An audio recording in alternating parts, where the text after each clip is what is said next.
રાજકોટમાં વરસાદથી નુકસાનને લઈ તંત્ર ખેડૂતોની વારે આવ્યું છે। તંત્ર દ્વારા ખેતીમાં થયેલી નુકસાનીનો સર્વે હાથ ધરવામાં આવ્યો છે। જિલ્લાના 500 થી વધુ અસરગ્રસ્ત ગામમાંથી 108 ગામમાં સર્વેની કામગીરી પૂર્ણ થઈ 6845 હેક્ટરમાં 5.50 કરોડના નુકસાનનો અંદાજ છે। 57 ટીમ બનાવી ગામડામાં સર્વે કરાઈ રહ્યો છે। કપાસ, મરચા સહિતના પાકને મોટા પ્રમાણમાં નુકસાન થયું છે।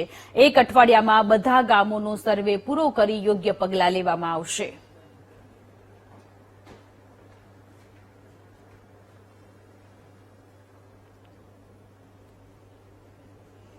તો રાજકોટમાં પૂર જેવી પરિસ્થિતિનું નિર્માણ થયું હતું ત્યારે તંત્ર દ્વારા નુકસાનીનો સર્વે હાથ ધરવામાં આવ્યો છે।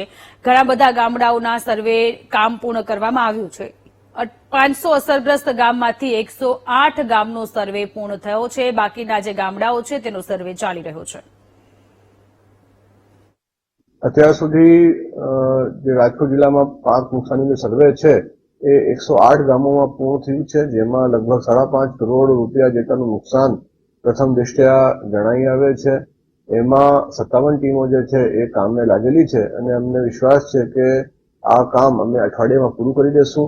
કુલ 500 જેટલા ગામો અને અસરગ્રસ્ત ગામો આઈડેન્ટિફાય કરવામાં આવેલા છે અને આ સર્વે પૂર્ણ થયેથી રાજ્ય સરકારમાં આ બાબતની રિપોર્ટ કરવામાં આવશે।